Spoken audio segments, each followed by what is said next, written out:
Home accessibility is critical for people who have become disabled due to aging or an injury. And often the very first thing they think of is a ramp to help get in and out of their home. And often a ramp is the exact right solution. But are there times when a ramp is not the right solution? Yeah, actually there are. Let's talk a little bit about that today.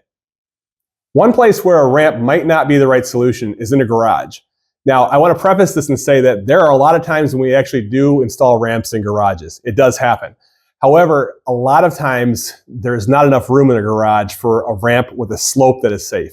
In other words, what I mean is that if we're following local building codes and ADA guidelines, we need at least 1 foot of ramp for every inch of rise that you're going up to your door threshold. So often people will call and ask, well, can't I just put a short ramp in my garage? Well, we covered this in another video. Here's a short clip.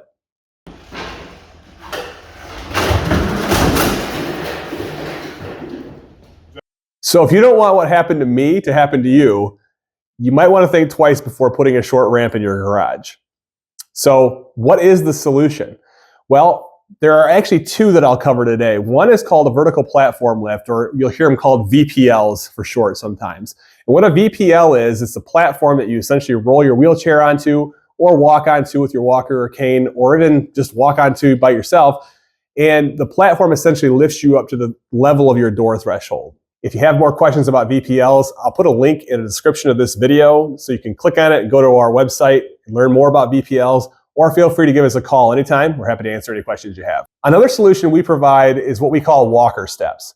And by walker steps, what I mean is we build new steps basically inside of your garage that have a shorter rise for each step and a wider tread. In other words, wide enough so that you could step onto with a walker and the person, so that you can safely traverse the steps, but don't have to step up quite as high. Now, those take up more room than standard steps, but definitely not as much room as a ramp. Another situation where a ramp might not be the right solution is a situation where you have a very high rise. In other words, I mean the distance between the ground and your door threshold or a porch or wherever you're trying to get that ramp to go to is very high. And by very high, I mean 50, 60 inches. Once you start getting that high, ADA guidelines and local building codes tell us that we have to have 1 foot of ramp for every inch of rise. So if you can imagine trying to have at least 50 to 60 feet of sloping ramp, you're gonna have a very long ramp, often meaning it's gonna zigzag at a yard or wrap around a building or something like that. The longer the ramp gets, the more expensive the ramp gets, and the longer distance the person's going to travel on that ramp.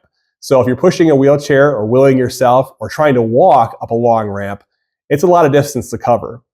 So in a nutshell, it's often not cost effective or space effective for people to have a ramp that long.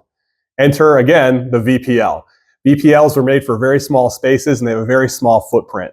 They could be a great solution for somebody that has a very high rise but doesn't want a lot of ramp. And even though vertical platform lifts are usually more expensive than ramps, probably in that case, they actually are cheaper. Another situation where a ramp might not be the right solution is if the yard is very small, or if there are obstacles in the yard that prevent us from getting a ramp to and from where you're trying to go. This isn't much different really than trying to put a ramp in a confined space of a garage. If you've got a rise that's fairly significant and there isn't enough room in that yard, a vertical platform lift might be your alternative.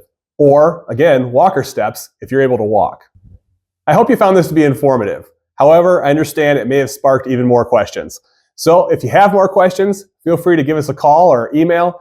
We're always happy to help. Thanks a lot.